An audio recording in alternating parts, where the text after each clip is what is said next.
안녕하세요. 오감만족 김다영입니다. 자, 비 오는 목요일입니다. 본격적으로 장마철이 시작된다고 하는데요. 장마 대비도 좀 잘 하시고 시장 대비도 더불어서 잘 하셔야겠죠. 오늘도 저희 오감만족과 함께 시장 대응해 보시기 바랍니다.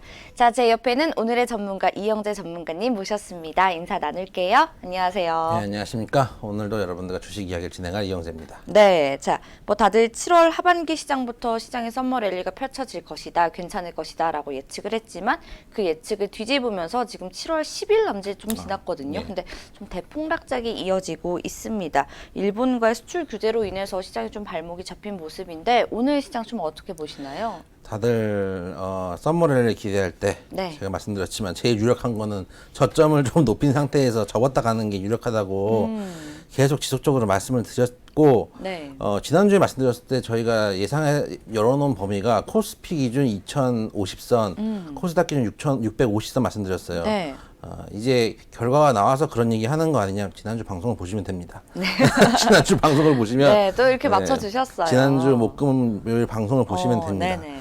그래서 지금 일단은 딱 2050선까지만 왔다 갔어요. 사실은 저는 개인적으로는 여기서 좀 더 하방으로 가서 한 2040, 2030대까지도 가능하다고 봤는데 네. 일단 2050대에서 일단 멈춰주고 있어요. 멈춰주고 있고 코스닥도 650 라인 말씀드렸었는데 네. 그까지 일단 안 오고 멈췄긴 했어요. 근데 여기까지는 이제 예상 가능한 범위인데 문제는 뭐냐면은 여기서 이제 예를 들면 코스피를 기준으로 봤을 때 말씀드렸던 제일 유력한 코스로 나왔죠. 제가 G20 할 때 이날이 이제 7월 1일 월요일인데 네. 그 말일날 했잖아요. 이때 할 때도 말씀드렸지만은 여기를 힘있게 뚫고 나가지 못하면 대밀릴 거고 대밀리면은 가장 높은 확률은 저점을 한번 좀 올리면서 가는 확률이 높다고 말씀드렸었고 네. 지금 이 상태에서 바로 슈팅이 들어가주는 게 가장 근원적인 모습인데 이제 이거는 전적으로 주식 차원에서 말씀을 드리는 거고 네. 문제는 이제 이슈들은 지금 남아 있잖아요. 그쵸. 일본 관련해서 얘기도 있고 남아 있는데 지금 일본 저희 제재 관련해 가지고는 워낙에 저희 전문가님들이 워낙에 말씀을 많이 해주셨을 네네. 것 같아 가지고 어제도 하셨을 테고 분명히 어제도 하셨을 것 같고 제가 솔직히 제 것도 잘 안 보지만 분명히 많이 하셨을 것 같은데 지난주에도 말씀드렸지만은 일단 제재가 아주 길게 지속되기는 조금 어렵지 않을까라는 생각은 있어요. 왜냐하면은 이런 거예요. 걔네들이 물건을 팔아서 우리한테 줘요. 그게 수출을 하는 거잖아요. 그쵸. 수출을 해서 반도체를 만들 수 있는 소재를 우리한테 수출을 하는 건데 안 줘요. 예를 들면은 뭐 제재가 아니라 실제로는 화이트리스트 빠진 건데 그쵸. 우대 국가에서 빠진 거긴 하지만은 우리만 딱 집어가지고 정치적인 이유로 뺐다는 게 사실은 문제가 되는 거죠.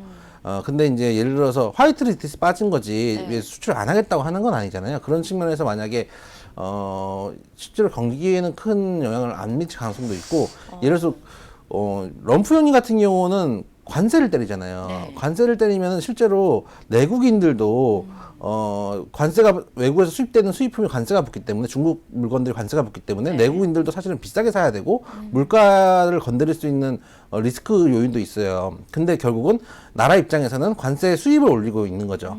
트럼프가 이제 그런 걸 원하는 건데 여기는 이제 수출품을 그러니까 일본도 섬나라잖아요. 그쵸. 우리는 이제 반도지만은 일본 실제로 보면 저희도 섬나라죠. 이제 위에 이제 북한이 막혀 있으니까 실질적인 섬나라인데 섬나라끼리 보면은 결국은 수출을 해서 먹고 살아야 되는데 수출을 발목을 잡기는 힘들고 네. 예를 들어서 우리가 반도체를 만들면 반도체도 무엇인가의 소재잖아요. 그쵸. 컴퓨터를 만들든 핸드폰을 만들든 무엇인가의 소재인데 우리나라 하이닉스하고 삼성전자의 반도체 그 전 세계 한 비중이 한 반이 넘을 거예요. 네네. 제공하는 물량 자체가. 근데 그 물량을 잡아놨다는 얘기는 어딘가에선 그걸 가지고 완성품을 만들어 다시 또 수출을 하거나 판매를 해야 되는데 전체적인 세계 경기 자체에 무리를 줄 수도 있는 상황이기 때문에 제재를 한다기보다는 화이트리스트 뺀 거니까 이번 참의원 선거가 7월 21일이었던 것 같은데 네, 21일입니다. 예, 지금 열흘밖에 안 남은 상황에서 그쵸. 선거용으로는 쓴 것 같고 저희도 이제 뭐 지난주에 말씀드렸지만은 저희도 많이 이런 공작하죠. 북풍도 많이 했고 총풍도 많이 했고 나이 드신 분들은 제가 나이 드신 분은 아니지만은 얘기 넓게 잘 알지? 얘기하다 보니까 나이 드신 분 아니세요? 이렇게 잘 알지? 그래서 옛날에도 저희도 북풍도 쓰고 총풍도 쓰는 것처럼 그런 부분에 대해서 이제 선거를 위해서 조금 움직인 게 아닌가. 트럼프 형님도 그랬었고. 근데 사실 이런 걸 너무 오래 쓰면 제 개인적인 생각으로는 럼프 형이 별로 안 좋아하실 것 같아요. 왜냐면 아베 총리가 이제 럼프 형님하고 관계를 만들기 위해서 그 옛날에 골프장에서 그 굴러다녔던 모습을 보면은 네. 정말 가관이었는데 그렇게 하면서 관계를 만들었는데 사실은 이런 스탠스를 취하는 게 럼프 형님이 별로 좋아하지 않을 게 예를 들어서 경기가 세계 경기에 악영향을 미친다 이런 게 아니고 우리 럼프 형님의 뇌를 생각해야 돼요. 내가 세계적인 관종인데 왜 저 자식이 내가 하는 거를 뭐 로얄티도 안 주고 벤치마킹을 하는 거 아니에요. 얼마나 그 기분이 나쁘겠어요. 나름대로 전략인데 그거를 갖다 쓰는 형국이니까 썩 기분 좋을 것도 아닐 거라고 생각해서 럼프 형님 같은 경우도 우호적인 뭐 모습을 보여주기도 힘들고 또 김정은하고 관계도 있고 해서 그걸 일단 마무리를 져야 되기 때문에 제 생각에는 단기적인 이벤트일 것 같고 일단은 시장에서도 네. 최근에 이제 외국인들 수급이 다시 돌아오고 있어요. 그쵸. 그래서 한번 좀 빠졌다가 코스피 기준이에요. 음. 잠깐 매도세가 있었는데 다시 매수세가 들어오고 오히려 사실은 빠져나간 게 기관이 많이 털었어요. 기관이 많이 털었고 네. 어제 전일 같은 경우도 뭐 2,000원 넘게 들어왔고 현재도 좀 850억 정도 들어오고 있는데 외국인들 수급이 현재 리스크에 대해서 빠져나가진 않고 문제는 뭐냐면 코스닥이에요. 네. 외국인들 수급도 수급인데 제약바이오를 또 욕을 하면 제가 또 악플을 많이 맞겠지만 한 반년 넘게 같은 말씀을 드리고 있지만 제약바이오 진짜 위험해요. 위험하고 오늘도 뉴스가 나왔잖아요. 오늘도 그쵸. 뉴스가 나온 게 메디톡스 네. 문제가 예전에 이제 아예 완성되지 않은 약품을 판매한 것부터 해서 문제가 있는 약품인지도 알면서도 시판한 것도 있고 여러 가지 문제들이 불거졌는데 이런 생각이 들어요. 그러니까 그 제약바이오를 하시는 분들이 네. 그 세력들이 있을 거 아니에요. 우리가 알고 있는 세력도 물론 외국인이 제일 큰 세력이고 기관도 세력이고 네네. 뭐 여러 가지 세력들이 있지만 여러분들이 생각하는 세력이라는 거는 어떤 종목을 좌지우지할 수 있는 슈팅을 할 수 있는 그런 세력들을 얘기할 텐데 이게 안 좋은 뉴스들이 자꾸 터지는 게 뭐냐면은 제 생각은 배신자가 생기기 시작하는 거예요. 이게 자 우리 모여서 돈을 모아서 슈팅을 넣자 이렇게 생각을 했는데 이제 예를 들어서 한 대여섯 명 모였어요. 돈 들고 쫀주들 깨고 모였는데 이제 먼저 네가 치는 거죠.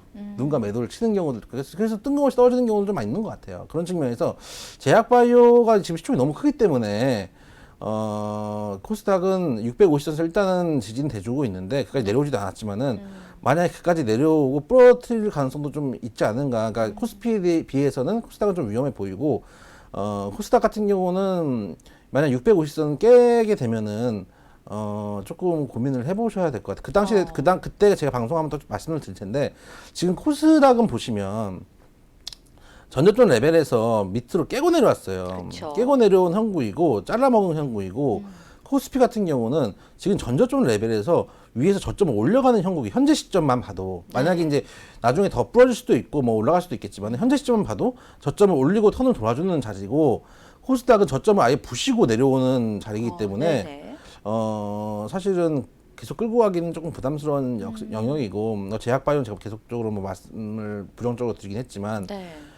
최근에 사실은 유한양행이 기술 수출을 성공하면서도 호재였잖아요. 호재가 그쵸. 나와도 유한양행이 제대로 가지 못해요. 네. 그러니까 앞으로 좋은 뉴스가 그러니까 그런 사람들이 못해 생각하겠어요. 지금 뭐 임상 3상, 임상 2상 기대하고 가는 그 개인 투자들도 호재가 터져도 주가가 안 가는구나라는 생각을 할 수가 있죠. 그래서 그런 측면에서 좀 부담스러운 면이 아직도 코스닥은 있다고 생각하고 코스피는 일단 예상했던 자리까지 왔고 네. 올려주니까 조금 추이를 두고 봐야 되겠지만은 지금 뭐 이 정도 라인이면은 이제 주식 조금 더 비중을 늘리시도 괜찮지 않을까라는 생각이 들어요. 그래서 2050선 인근 갔을 때 늘리는 게 제일 좋았지만은 네. 일단은 뭐 지지력 테스트 제가 이제 매일 방송을 안 하기 때문에 지지력 테스트라고 사실 제일 좋은 거는 어제예요. 어제. 왜냐면은 이때는 부담스러워요. 제 연봉이 터지는 구간이기 때문에 그쵸. 말이 좋아서 2050선이지 이게 사기가 되게 부담스러운데 어제는 오히려 갭상승을 좀 브레이크가 잡혀주는 모습을 보여주니까 사실 어제는 좀 매수 타점으로 유용하고 오늘은 사실 또 반대로 또 부담스럽죠. 왜냐하면은 양봉이 너무 나와서 내일 네. 빠질 것 같기 때문에 그것도 부담스러운 형국이 있죠. 그래서 매수 타점, 매도 타점이라는 게 그만큼 좀 어려운 부분이 있다는 점 생각을 좀 해주셔야 될 것 같고 또 오늘은 제가 드리고 싶은 말씀이 공매도예요. 공매도. 예. 지금 공매도 같은 경우 대차 잔고가 지금 작년 10월 이후에 최대 규모로 나오거든요. 그게 네. 뭐냐면은 공매도라는 결국은 남들 이제 기관이나 이제 뭐 증권사나 이런 데서 그 주식을 빌려가지고 매도를 치고 그 다음에 값이 싸지면은 다시 사가지고 갚는 거예요. 네. 이 공매도가 문제는 뭐냐면은 하락했을 때 하락하는 낙폭을 그리고 가속도를 세게 만들어주는 형국이 그 모양이 나와요. 작년 10월이 이제 대표적인 형국이었는데 네. 그때 물론 빠지고 버틸 수 있는 자리에서도 공매도가 튀어나오니까 강하게 하락을 하는 거예요. 제가 보기에는 이게 공매도 문제가 옛날에 저희가 박스피던 시절도 너무 길었고 네. 수익을 내기 위해 사실 어쩔 수 없는 부분도 있었기 때문에 공매도하고의 싸움이 일어나는 것 같은데 지금 일단은 작년 10월 이후로 최대 규모라는 얘기는 더 이상 늘기는 반대로 생각하면 더 이상 늘기도 힘들 수도 있어요. 왜냐하면 지금 공매도를 쳐가지고 이미 주가 하락을 끌어왔고 작년 10월 이후에 최대 규모일 정도면은 이제는 갚을 일도 갚을만 남은 게 아닌가라는 생각도 사실 좀 들어요. 그렇죠. 예를 들면은 저희가 예전에 환율 얘기할 때도 1,200원 선 인근 때 말씀드렸던 게 다들 그 당시에 1,200원 돌파한다 했을 때 네. 사실은 이걸 돌파할 수도 있는데 돌파하고 그 다음 구간까지 환차익을 노릴 수 있는 구간이 짧기 때문에 살짝 돌파한다고 해도 되밀려 내려올 거라고 말씀을 네, 드렸고 네. 실제로 되밀려 내려왔잖아요. 그러니까 수익 규모가 기대 수익이 이렇게 높지가 않은 거예요. 단 한 가지는 뭐냐면은 딱 하나가 이제 바이오죠. 그쵸. 바이오는 지금 투신도 불안하기 때문에 공매도 치기 딱 좋은 장이에요. 네. 그리고 지금 작년 10월에 공매도 규모가 대차 잔고가 56조 5,358억 원이었는데 지금 9일 지난 9일이니까 이틀 전이죠. 이틀 전 기준으로 55조 9,323억이니까 한 1조 정도 차이가 나고 거의 뭐 작년 10월 정도의 레벨인데 네. 여기서 만약에 대차를 늘려가지고 때린다고 해도 기대 수익이 예를 들어서 여기서 10월처럼 가파르게 하락 구간이 나오는 게 아니고 버텨주는 구간이 나오고 외국에 수급이 들어와 버리기 때문에 오히려 단기 낙폭은 좀 제한적이지 않을까. 만약에 한 번 더 하락한다 하더라도 2050선에서는 한 번 지지가 돼주지 않을까라는 생각이 좀 들어서 네. 현재 시점에서는 일단은 조금 주식 비중을 늘려도 되는 레벨이 아닌가 이런 생각이 좀 들어요. 네. 단 코스닥은 좀 피하셨으면 좋겠어요.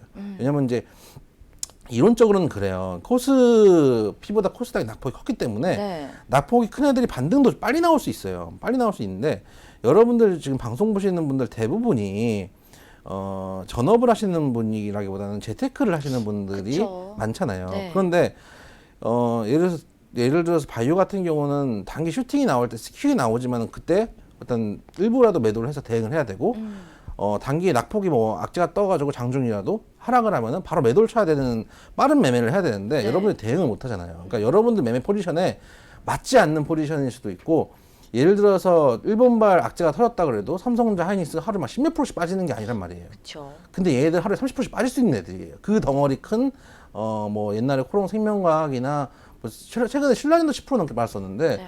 덩어리 큰 애들도 아무리 시총이 크고 뭐 시총 3위고 2위고 1위고 해도 하루에 뭐 10%씩 빠질 수 있는 섹터가 바이오이기 때문에 거기서 대응하기가 일반적으로 전업으로 하시는 분들이 아니면 어렵다. 그런 측면에서 코스피 위주로 좀 접근해 보시는 게 낫지 않나 그런 생각이 좀 든다 말씀을 좀 드릴게요. 네. 그리고 전략은 이제는 인버스를 갖고 계신 분들은 조금 줄이시면서 개별 종목을 조금 매수를 해보시는 게 물론 저는 개인적으로 좀 싸진 대북주를 제일 선호하고 있긴 네. 하지만 왜냐면 모멘텀이 별로 없어서 그런 측면에서 선호하고 있긴 하지만 어떤 종목이든지 여러분들이 비싸서 못 샀던 그 종목들 지금 많이 싸졌을 거거든요. 그런 종목들을 한번 들어가 보시는 게 어떤가 이렇게 좀 말씀을 드릴게요. 네, 자 코스피와 코스닥에 대한 자세한 시장 이야기 나눠봤고요.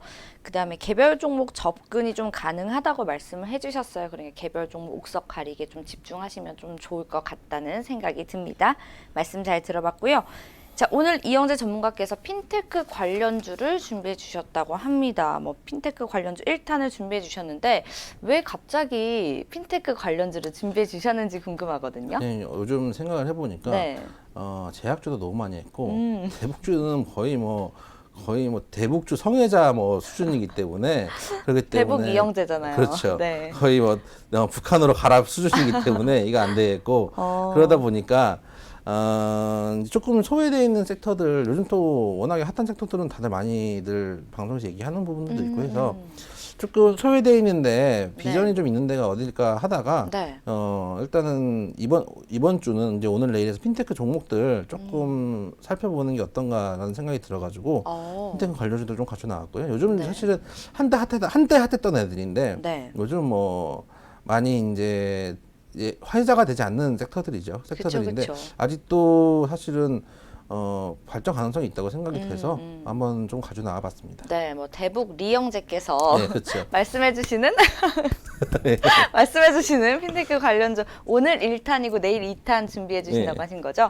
자, 오늘 1탄 어떤 얘기들 좀 해주실지 궁금한데 일단 핀테크가 뭔지에 대해서 정의 좀 부탁드릴게요. 일단은 핀테크라는 건 금융과 기술의 합성어로서 네. 금융과 이제 IT 융합을 통해서 금융 서비스 및 산업의 변화를 말하는데 통상 이제 모바일, SNS, 빅데이터 등 이제 IT 기술을 활용해서 기존 금융 기법과 차별화된 금융 서비스를 제공하는 금융 서비스 혁신 이런 것들을 얘기를 하는 건데 여러분들이 이제 핀테크 하면은 아시는 게 소위 말해서 이제 모바일 결제하는 그쵸. 거를 많이 아실 테고 네. 그다음에 이제 블록체인에다가 네, AI 그렇죠. 뭐 AI 같은 것도 네. 그런 경우들이 좀 있고 이제 블록체인에 비트코인 이렇게 넘어가는 사람들도 있고 맞아요. 여러 가지 그러니까 금융하고 기술하고 이제 사실 요즘 모바일 뱅킹도 많이 하잖아요. 네. 그런 것들을 그러니까 옛날에는 뭐라 그럴까요? 오프라인 매장이나 이런 데서 이루어지는 것들이 온라인 상으로 좀 넘어오는 거죠. 이제 그쵸. 매장이 필요 없고 특히 저희도 이제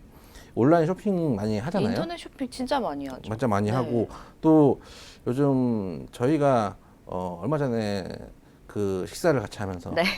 그 한 명이 결제를 하고 네. 저희가 카카오페이로 이거를 맞아요. 엠빵을 해서 주거든요. 네, 더치페이를 했었죠. 그렇죠. 네. 그런 것도 마찬가지로 그런 어, 영역의 네. 하나라고 볼 수 있는 거죠.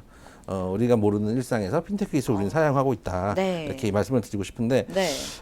일단 글로벌 핀테크 시장 자체도 거래액 자체도 커져요. 현재 그러니까 지금 오늘 드리고 싶은 말씀은 온라인 결제를 주력으로 말씀을 드릴 건데 네네.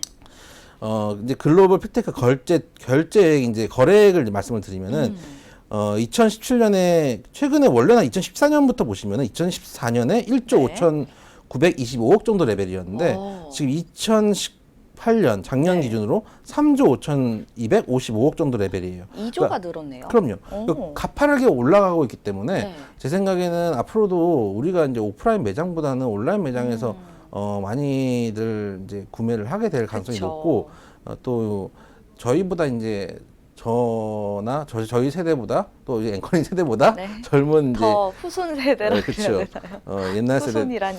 옛날 세대가 아니라 그 이제 젊은 세대들 같은 경우는 이제 모바일 환경에 더 훨씬 더 익숙해지기 때문에 그쵸. 훨씬 더 성장률이 좀 빨라지지 않을까. 저희 때만 해도 스마트폰 이런 게 없었던 제가 대학 다니던 때 네. 처음 없으실 나왔던 거예요, 스마트폰이 옴니아거든요. 제가 항상 그 욕을 하는 네, 네. 옴레기가 나와서 혁신이다. 아. 그때 우리 세대는 처음에 이 문물을 받아들일 때 네. 카톡을 하기 위해서 다 산 거예요. 그쵸. 무료로 문자를 보낼 수 있다는 그것 때문에 오. 정말 지금 생각하면 얼마나 소박합니까? 세상이 그렇게 빨리 변하는 거예요. 그러니까 저도 20대, 그러니까 대학교 졸업하고 나서 핸드폰을 바꿨는데 그때 카톡 서비스를 처음 깔았고 너무 신기했거든요. 그쵸. 이렇게 장문을 혁신이다. 보내도 100원이 붙지 않는다니 그쵸. 막 이러면서 혁신이다라고 생각하고 네, 옛날 사람들의 대화를 듣고 계십니다. 그렇죠. 네. 그런데 지금 생각하면 그게 너무나 그쵸. 당연한 게 돼버렸잖아요. 네, 너무 당연하죠. 그 당시엔 혁신이었거든요. 맞아요. 그런데 그런 것보다 이제 우리 젊은 세대들은 그 혁신을 이미 기본적으로 당연하게 받아들이면서 커왔기 때문에 제가 조카하고 네. 제 조카가 초등학교 6학년인가 이 정도 되거든요. 네네. 제가 조카니까 제 친동생의 아들이니까 태어났을 때 아기 때부터 젖도 봐오셨죠. 먹여보고 네. 기저귀도 갈아보고 했을 거 아니에요. 네네. 지금 걔가 저랑 모바일 배그를 해서 제가 져요. 아 진짜요? 되게 서글퍼요 이거. 근데 아, 너무 빠르더라고요. 역시 요즘 애들. 혁신 시대는 따라갈 수가 없네요. 그럼요. 네. 저희 때는 그 블록 만지고 노는데 요즘 애들은 다 이렇게 애들이 떠들면은 핸드폰으로 그런 걸 틀어주잖아요. 네. 아기상어 막 이런 거 틀어주고 하기 그쵸. 때문에 아예 처음부터 스타트 라인이 다르기 때문에 앞으로도 핀테크 시장이 조금 더 성장 가능성이 있지 않을까라고 네. 생각해서 근데 관련 종목들을 조금 보려고 가져왔어요. 네, 오늘 핀테크 네. 관련해서 사진도 좀 준비를 해주셨다고 하는데 지금 좀 화면을 통해서 사진 한번 만나볼게요. 네. 네, 준비해 주시. 아주 정리가 잘 되어 있어요. 네, 그래서 핀테크. 핀테크에서 이제 블록체인도 있고 페이먼트, 오늘 말씀드린 건 네. 페이먼트 쪽이고요. 그다음에 리서치나 뭐 디지털 머니가 이제 소위 말하는 뭐 블록체인, 뭐 비트코인 이런 쪽으로도 갈 수도 있고, 아까 말씀드렸던 카카오페이 전자월렛. 네, 이런 전자월렛 거를 쪽이죠. 얘기할 그쵸? 수도 있고, 온라인 네. 뱅킹은 여러분들 뭐 아이언뱅크 뭐 이런 거고요. 네. 그런 다음에 이제 투자나 클라우딩 펀드까지도 가능한 게 이제 이런 기술이라고 하는데, 제 생각에는 그러니까 여기에요. 그러니까 핀테크라는 게 있고 이렇게 분화되는 게 아니고, 이런 것들이 처음에 하나씩 나오다가 나중에 이런 것들을 정리하는 단어가 뭘까라고 해서 핀테크가 역으로 생겨난 것 같아요. 그래서 일단 이쪽 계열을 묶어서 부르는 건데, 사실은 네. 정의라는 게, 저도 사실 정의를 말씀을 드리고 있지만은, 앞으로 또 이쪽 계열에서 또 무궁무진하게 우리가 지금 생각하지 못하는 것들이 또 뻗어나갈 수 있기 그럼요. 때문에 네. 어디까지가 이 범위인지는 사실은 확정할 수는 없다고 생각이 돼요. 여러분들 어쨌든 간 종목을 살펴보면은 네. 여러분들이 가장 친숙한 KG 이니시스부터 좀 볼게요. 네, KG 이니시스 종목 분석하는 예. 시간 가져볼게요. 차트를 먼저 볼까요? 일단 이 회사는 여러분들이 결제를 하시면은 모바일로, 저도 이제 결제를 하는데, 모바일로 결제를 하면은 이 페이지가 결제를 누르면은 페이지 창이 넘어가잖아요. 네, 그쵸. 갑자기 이제 제 기억으로는 이니시스가 빨간색 페이지에 이게 뭐 이제 전화번호를 이렇게 돼 있는 그런 걸 텐데, 대부분 이제 저 같은 경우는 이게 요즘은 간편 결제를 해가지고 하는 게, 네네. 통상 이제 핸드폰만에 결제를 하면 간편 결제가 있고 문자 결제가 있잖아요. 그쵸. 간편 결제를 등록해야 되는데 이게 귀찮아서 저는 지금 계속 문자 결제만 하고 아직도 있거든요. 도태돼 계시네요. 예. 문자 결제, 간편 결제 엄청 간편해요, 진짜. 그럼요. 지금 몇 년째 문자 결제를 하고 있는데, 정말요? 저희 세대가 분명히 X세대였거든요. H.O.T. 잭스키스 X세대였는데도 지금 적응을 못 하고 있는 거예요. 아니, 혼자 적응 못 하시는 거 아니, 제 친구는 다 이럽니다. 제 아. 친구 중에서는 제가 제일 빠른 편이에요. 정말요? 신물물이에요. 제가 신물물을 항상 개척하는, 네, 얼리 어답터. 그렇죠. 저희 세대 이제 콜럼버스 같은 사람인데, 네. 아직도 저는 문자 결제를 해요. 네. 그래서 보면은 네. 이 KG 이니시스라고 뜨고 거기에 이제 빨간 결제창이 나오고 그쵸. 결제를 하잖아요. 네.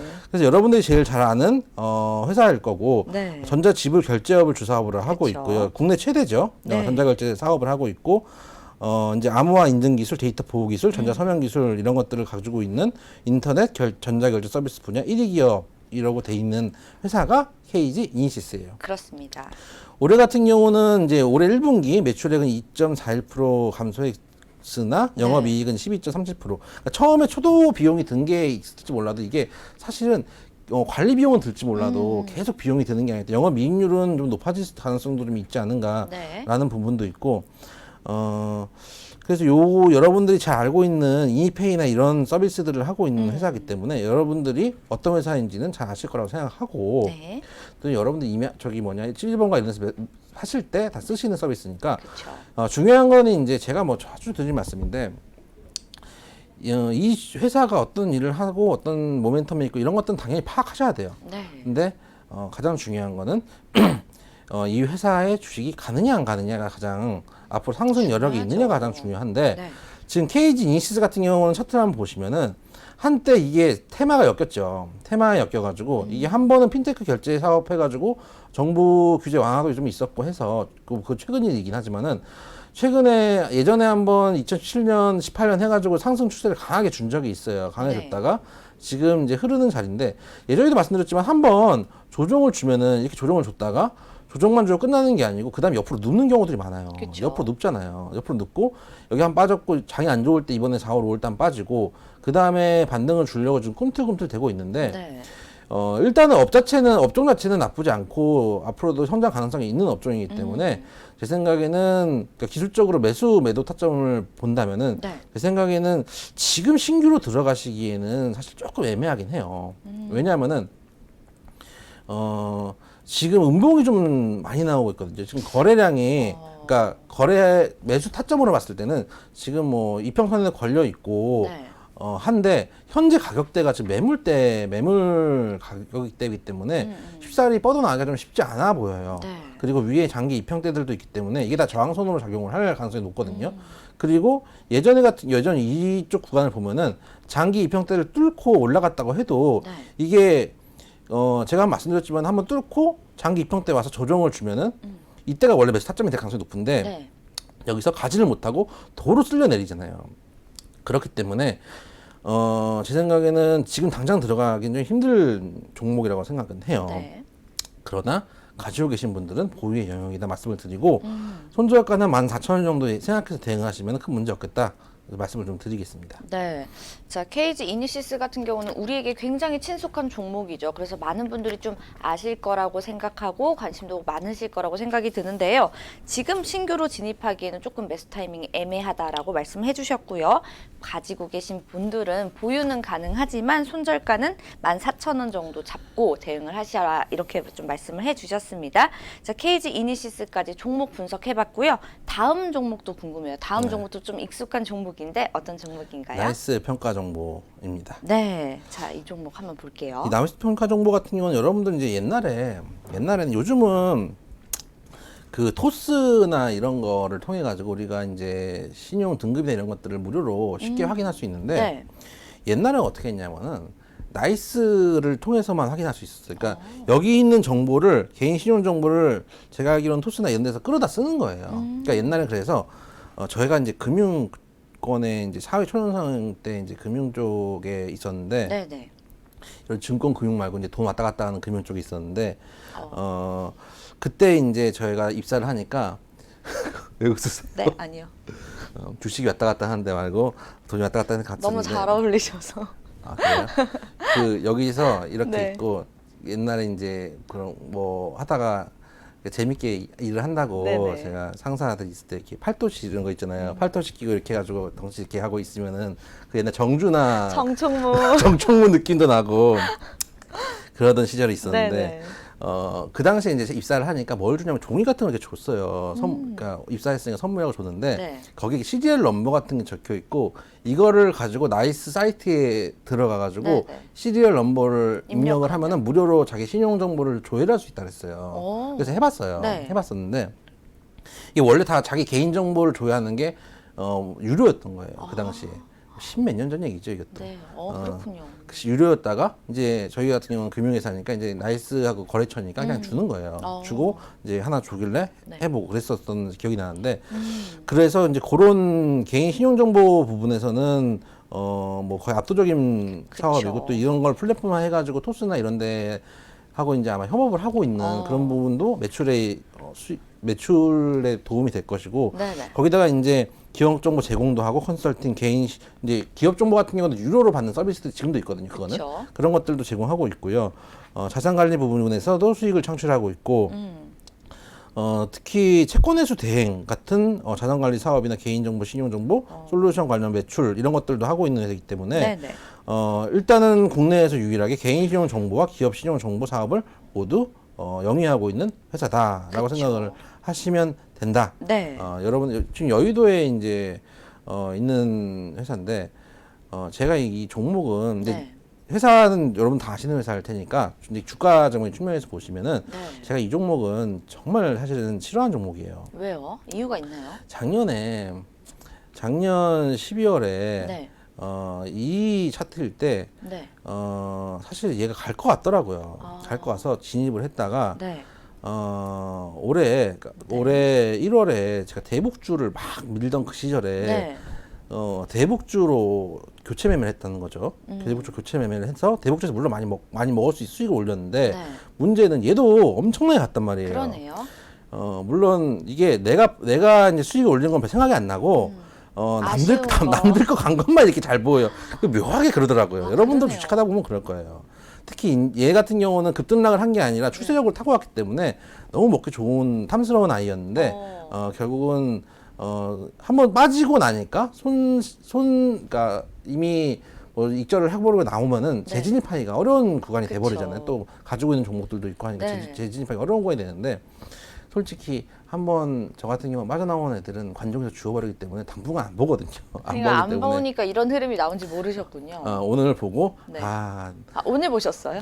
이렇구나 어제 보고 이렇구나 라고 하고 말았는데 네네. 지금 시점에서도 추가로 들어가기는 조금 애매한 자리긴 한데 왜냐하면은 더 갈 것 같긴 해요. 최소한 제 생각에는 최소한 전고점 19,000원 레벨까지는 가고 쌍봉 만들어주고 부러질 가능성이 높다고 보긴 네네. 하는데 신규로 들어가기에는 메리트는 좀 없는 것 같아요. 왜냐하면 최근에 장이 좀 많이 부서지긴 했어요. 네. 특히 코스닥 같은 경우 3% 넘게 부서지기도 했기 때문에 그렇죠.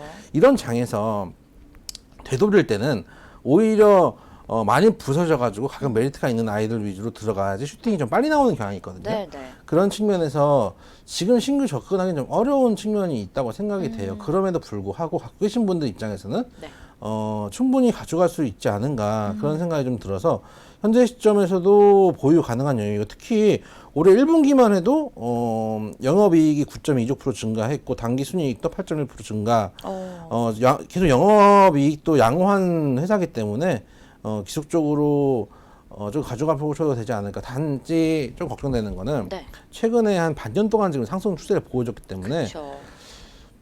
단기 급등으로 인해서 한번 그 조정을 줄 가능성도 높다고 좀 보여져요. 최근에 흐름이 계속 우상을 그려주는 흐름이 좋은데 네. 마지막에 급등을 어느 종목이든 좀 그래요. 이게 처음에 잔잔하게 가다가 한번 슈팅이 예전에도 말씀드렸지만은 횡보 구간이 지나고 낮은 상승 구간이 나왔다가 어느 순간에 에너지를 분출하는 강한 상승 구간이 나오고 그렇죠. 그때 이제 슬슬 매도를 고민해 보면서 비중을 조금씩 축소해 나가는 구간이 이제 강한 상승 구간이 나올 때라고 말씀을 네네. 드렸었는데 지금 어느 정도 6개월 동안 강한 상승 구간이 나와줬기 때문에 조금 예를 들어서 이 자리에서 만약에 밀려버리면 네. 일단은 한번 세게 접을 수도 있거든요. 갈 때 가더라도 예를 들면 세게 접고 여러분들이 주식을 항상 생각할 때 상승 아니면 하락만 생각하지만은 네. 상승 하락보다 괴로운 게 횡보예요. 그쵸. 옆으로 기어버릴 수가 있기 때문에 네. 그런 측면에서 손절가를 14,000원만 잡으시고 네네. 만약에 현재 시점에서 14,000원대가 깨지면 어디까지 가야 되냐면 지금 15,500원이니까 짧게 잡은 건데 네. 14,000원이 깨지면 기본적으로 한 12,000원대에서 운 나쁘면 11,000원대까지 갈 수 있다는 얘기거든요. 그렇기 때문에 만약에 11,000원대까지 가면은 사겠죠. 11,000원대 가면 살만하죠. 그렇죠. 근데 지금 그 구간까지 떨어질 수 있기 때문에 11,000원대가 이제 매물대고 지지라인이기 때문에 그까지 최종 라인까지 가면 살 수 있지 몰라도 지금 구간에서 들어가시는 거는 조금 쉽지 않은 구간이고 그러니까 여러분들이 예를 들어서 단기 매매를 하거나 전업을 하시는 분들은 잠깐 한 입 먹고 나올 수 있는 구간이 나오긴 해요. 네네. 그래서 그런 경우에는 한 입 정도 먹고 나올 수 있는 구간을 먹고 나오겠다. 그런 경우는 상관이 없지만은 내가 전업을 하는 사람도 아니고 뭐 하루에 뭐 주식 보는 거 한 번 볼까 말까 하는 사람이다. 그럼 접근하기 좀 힘들 것 같아서 네. 보유하고 계신 분들은 보유를 하시되 신규 접근 좀 어렵고 손절가는 14,000원 정도 말씀을 좀 드릴게요. 네, 자, 나이스 평가 정보 종목 분석 결과는요. 신규 진입 메리트는 좀 지금 현재는 없어 보인다. 그리고 보유하신 분들은 계속 보유는 가능하나 손절가는 14,000원 정도 잡고 대응하시면 좋을 것 같다라고 네. 말씀을 해주셨습니다.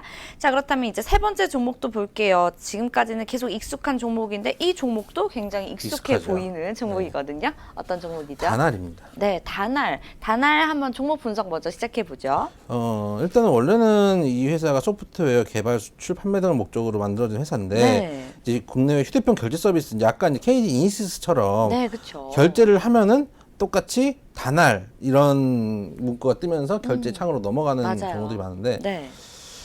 그런 것들을 하는 회사예요. 여러분들 이제 소위 말하는 결제 대행을 해주는 그런 회사인데 네.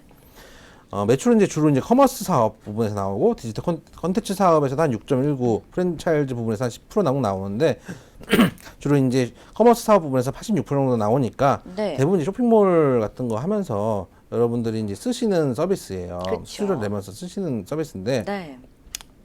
일단은 이 종목은 이제 주가 측면에서 봤을 때는 일단 똑같아요. 거의 영업이익이 올라가는 게 지금 세 가지 해외 회사 전부 영업이익이 한 8점 얘도 이제 올해 1분기에 그러네요. 8.92%거든요. 네. 거의 비슷비슷한 레벨로 영업이니까 동업종이니까 네. 비슷비슷한 레벨로 올라가는 측면이 좀 있는데 얘 같은 경우는 지금 보시면 주가 흐름이 좀 달라요. 나이스 같은 경우는 세게 가졌고 네. KG 이니시스랑 조금 업이 좀 다르잖아요. 그쵸. 똑같이 핀테크 업종 관련주로 분류돼 있지만은 업종이 좀 달라서 KG 이니시스랑은 좀 비슷한 흐름이죠.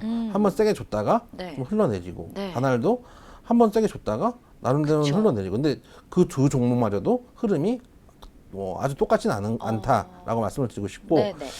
다날은 오히려 좀 접근해봐도 되지 않을까라는 생각은 있어요. 신규 접근 가능. 예. 네. 왜냐하면은 제가 지난주에 네.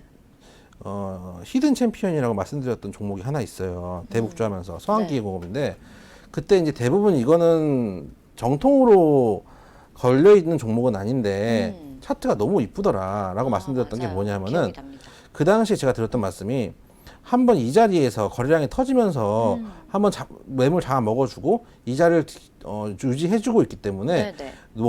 받쳐주는 세력들이 있는 거다. 이런 종목들은 갈 때 슈팅이 크게 나온다고 말씀을 드렸는데 뜬금없이 갑자기. 일본 수출 관련 그 기계 공작 사업도 네네네. 선반. 선반 사업 같은 경우도 제재를 가할 수 있다는 것 때문에 갑자기 뜬금포로 네, 많이 올랐어요. 그날 바로 상 찍고 말아 올리더라고요. 네네. 그래서 이런 거랑 좀 비슷한 느낌이라 그럴 수도 다날도? 있는데 다날 네. 같은 경우도 좀 보시면은 이때 한번 잡아 먹었어요. 그렇죠. 근데 문제는 뭐냐면 여기서 털었어요. 너무 과하게 털었어요. 이쪽의 거래량이 윗꼬리가 많이 되게 세게 나오면서 과하게 털었기 때문에 네.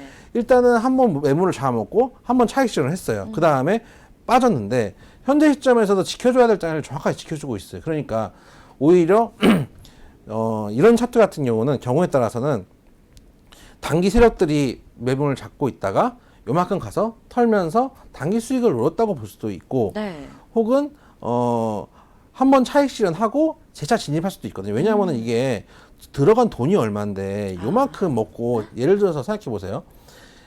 간단하게 여기서 사서 여기서 팔았다고 치면은 네. 여기서 사서 여기서 판 게 아니에요. 이렇게 밑에 사서 요만큼 팔으면은 39% 정도 수익이 나오는데 현실은 뭐냐면은 여러분들은 최소한 평단가가 3,400원, 3,500원 돼야 돼요. 이걸 다 먹어 들어갔잖아요. 네. 그리고 팔 때도 여기서 파는 게 아니고 여기서 팔았겠죠. 근데 이 밑에까지도 치우는 가격들이 있고 여기서도 파는 가격들이 있기 때문에 실제 수익은 10% 안쪽이에요. 근데 이러면 장사가 안 돼. 이런 식으로 장사해서는 먹고 살 수가 없어요. 이 바닥에서. 그렇기 때문에 한번 잠깐 차익 실현했다고 보고 있고 네. 결국은 지켜줘야 될 자리에서 특히 지금 현재 지킨 자리가 어디냐면은 뭐 한 번씩 말씀드린 일목그룹대 윗자리에다가 61선 인근 자리에다가 제일 중요한 거는 전에 이제 저항 라인이었던 자리 이쪽 라인인데 이쪽 라인을 뚫은 자리이기 때문에 네. 이쪽이 원래 저항선이었다가 이때 장대 양봉으로 뚫었잖아요. 그러다가 찍고 내려왔는데 이제 오히려 저항대였던 라인이 지지선 역할을 해주는 자리가 됐어요. 네. 이런 자리는 신뢰도가 좀 높은 자리이기 때문에 이 자리에서는 조금 들어가 보셔도 되지 않을까. 근데 제일 좋은 거는 뭐냐면 현재보다 네. 이 지금 매물벽이 이제 장기 입형대가 있잖아요.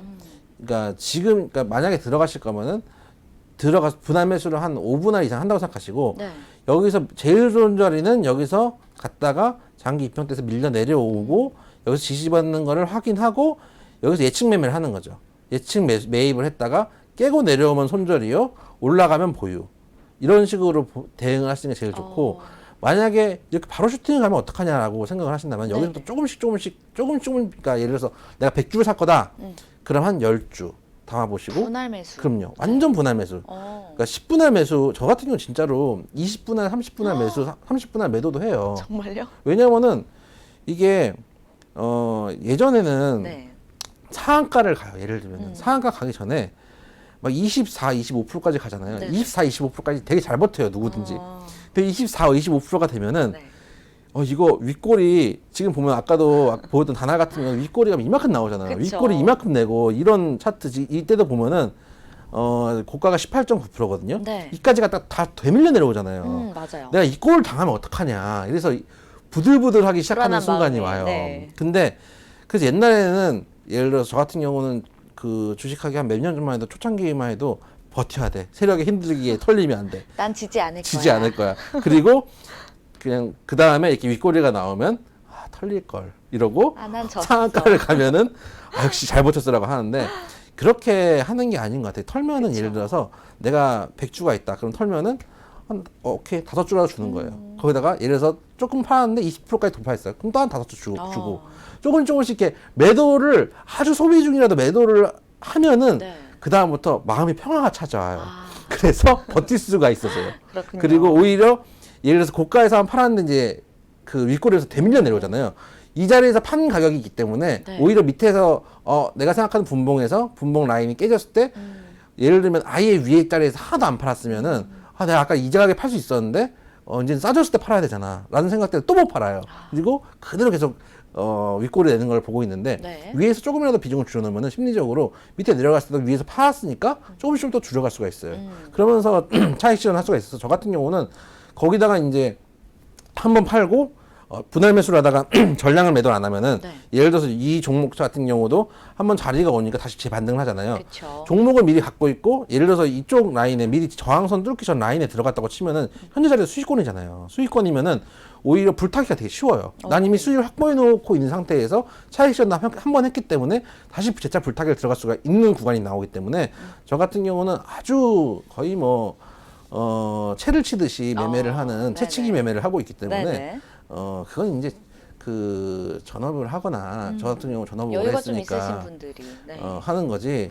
이거는 그냥 재테크를 하시면서 할 수 있는 뭐 하루에 한 번씩 보시면서 네. 할 수 있는 매매법은 아니지만은 그런 매매들도 있더라. 네. 나중에 시간이 되면은 재테크를 하시는 분도 할 수 있는 채치기 매매를 한번 네.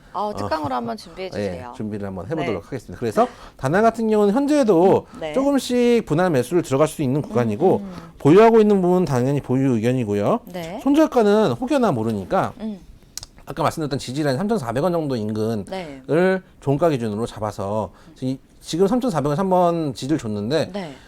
제가 그때 한 3,300원 때도 큰 문제 없어요. 살짝 내려갔다 올라갈 수도 있기 때문에 큰 문제 없는데 만약 이 라인 이 정도 구간을 한 3,400원, 3,300원 라인을 깨지면은 네. 일단 손절했다가 그러면은 만약에 깨지면은 다시 3,000원대까지 갔다가 올 수도 있거든요. 볼렌 하단까지 와서 지지 받는 거 확인하고 올라가야 되기 때문에 일단 손절가는 3,400원 정도 선만 잡고 대응을 하시면 큰 문제가 없겠다 말씀을 좀 드릴게요. 요즘 뭐 장이 좀 뭐 아주 호장은 아니기 때문에 네. 손절가를 좀 짧게 잡으시는 게 좋을 것 같고 네. 근데 마무리 일단은 그렇게 이렇게 말씀을 드리고 네. 마무리로 한마디만 드리면은 네. 장이 안 좋 오늘도 이제 오는데 네. 여기 이제 직원들이 물어보더라고요. 요즘 너무 장이 안 좋죠. 이렇게 물어보시는 거예요. 네. 근데 처음에 말씀드렸지만은 2050하고 650까지 갔을 때는 열어놨다는 얘기는 뭐냐면은 이까지 와도 별 문제 없다는 얘기예요. 그러니까 그래서 너무 장이 안 좋죠. 그래서 장사 한두 번 하는 것도 아니고 저희 장은 그렇게 좋았던 적이 없어요. 지금 여러분들 착각하시는데 저희 시장은 그렇게 좋았던 적이 없어요. 한 2년 IT 붐이 있을 때나 삼성전자 하이닉스 갈 때나 좀 좋았고 그 다음에는 그렇게 좋았던 적이 없다라는 말씀을 드리면서 네. 너무 손절 라인을 길게 잡지 말라는 뜻에서 한 네. 3,400원 정도 손절가를 말씀을 좀 드릴게요. 네, 자 마지막 종목 분석인 다날에 대해서는 보유하고 계신 경우는 계속 보유가 가능하고요. 손절가는 3,400원을 제시해드렸고요. 신규로 진입하고 싶으신 분들은 분할 매수로 신규 진입 가능하다라고 제시를 좀 해주셨습니다. 자, 오늘은 핀테크 관련주 1탄으로 KG 이니시스, 나이스 평가 정보 그리고 다날 이렇게 세 종목 분석해봤습니다. 오늘 좋은 말씀 주신 이영재 전문가님께 인사드릴게요. 감사합니다. 감사합니다. 네, 생방송으로 진행된 오감만족 저희가 준비한 순서는 여기까지입니다. 자, 매일 새롭게 나오는 악재 속에서 시장 좀 침착하게 하셔야겠죠. 저희가 어두운 시장에 등불이 되어 드리도록 하겠습니다. 내일도 저희와 함께 해주실 거죠. 슬기로운 투자 생활은 ITBC와 함께 ITBC 채널 좋아요와 구독 꼭 눌러주세요. 시청해주신 여러분 고맙습니다.